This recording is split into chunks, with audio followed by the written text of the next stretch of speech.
पूरी तरीके से अत्याचार कर रही है जाहिद बेग जी के साथ। उस परिवार को प्रताड़ित किया जा रहा है, उनकी पत्नी को फरार घोषित कर दिया गया, उनके बच्चे को जेल में डाल दिया गया, उनको भी जेल में डाला गया। अंगद की तरफ पांव गाड़ कर खड़ा रहेगा, जब तक भारतीय जनता पार्टी को उखाड़ कर फेंक नहीं देंगे तब तक उनके हम उत्तर प्रदेश के अंदर काम करते रहेंगे। हमारे साथ यूपी कांग्रेस के अध्यक्ष अजय राय जी मौजूद हैं। अजय जी, गांधी जयंती का मौका है, सबसे पहले तो क्या कुछ कहेंगे इसको? देखिए, आज इस देश के अंदर जिन्होंने एक संदेश दिया भाईचारे का, बंधुत्व का, हिंदू मुस्लिम सिख ईसाई आपस में हैं भाई भाई, आज महात्मा गांधी जी की जयंती है।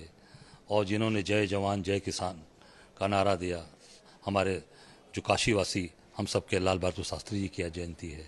और जो मसूरियादीन पासी जी जो संविधान सभा के सदस्य थे, सांसद थे, आज उनकी भी जयंती है।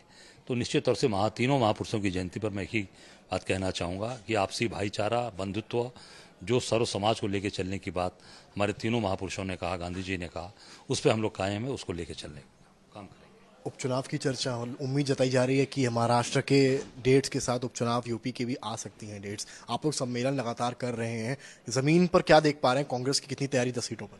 अब आप मेरे साथ चलिए किसी सम्मेलन में, तब आपको जानकारी मिलेगी।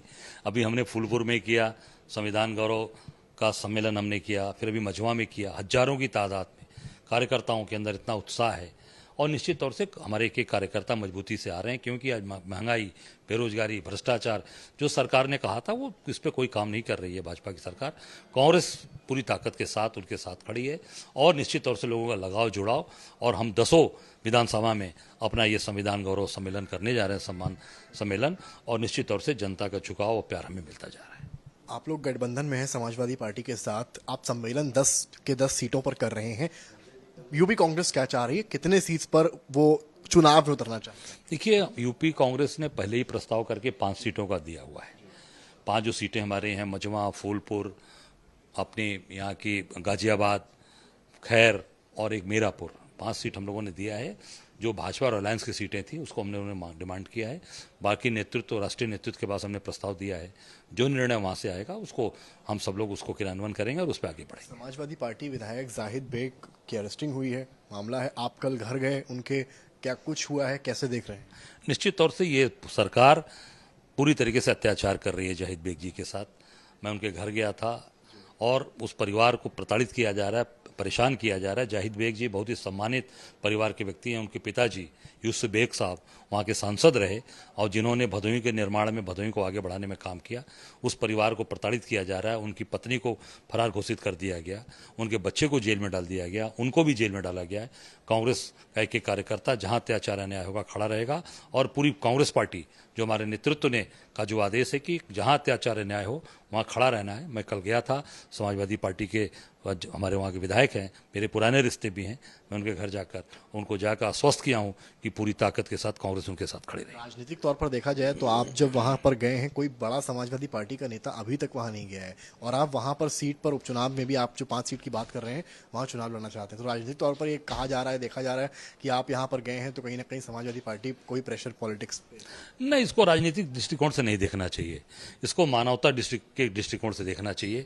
एक व्यक्ति परेशान है, जेल में है, उसकी पत्नी फरार है, बच्चा जेल में है, पूरा परिवार परेशान है, तो उनको ताकत देने के लिए, बल और संबल देने के लिए कांग्रेस पार्टी वहाँ गई थी, मैं गया था, और जहाँ भी उनको आवश्यकता जरूरत पड़ेगी उनके साथ खड़े हैं। इसको राजनीतिक चश्मे से नहीं देखना चाहिए, इसको इंसानियत और मानवता की चेहरे से देखना चाहिए कि आज उनको जरूरत है हमारी, उनके साथ हम खड़े हैं। बीजेपी कह रही है कि सपा का कोई बड़ा नेता अभी तक नहीं पहुंचा, जबकि उनके ही एमएलए।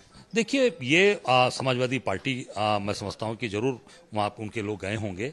इस बारे में मुझे बहुत जानकारी नहीं है, पर मुझे जहाँ तक मेरी जो अपनी सोच है कि जहाँ अत्याचार अन्याय होगा, कांग्रेस का कार्यकर्ता, कांग्रेस राहुल गांधी का सिपाही वहाँ जरूर पूरी ताकत के साथ खड़ा रहेगा, अंगद की तरफ पांव गाड़ कर खड़ा रहेगा, जब तक भारतीय जनता पार्टी को उखाड़ कर फेंक नहीं देंगे तब तक उनके हम उत्तर प्रदेश के अंदर काम करते रहेंगे। आपने बनारस में चुनाव लड़ा, अब आदित्य ठाकरे भी इंडिया टुडे कॉन्क्लेव में चर्चा कर रहे हैं, तो चर्चाएं जो हैं अभी तक खत्म नहीं हो रही। आपके मुस्कान देखिए, ऐसा है, चेहरे मुस्कान तो हमेशा रहती है यार समर्थ, आप देखते हो हम लोग इस बनारस के इलेक्शन के बाद जो है वाले मस्त हैं हमें, इसलिए कि मैं 5 बार का विधायक हूँ, पूर्व मंत्री हूँ।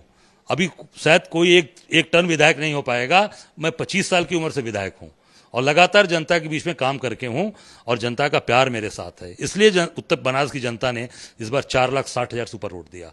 मोदी जी को 6 राउंड पीछे किया तो आदित्य ठाकरे जी ने स्वाभाविक बात को उठाया और ये बात कही।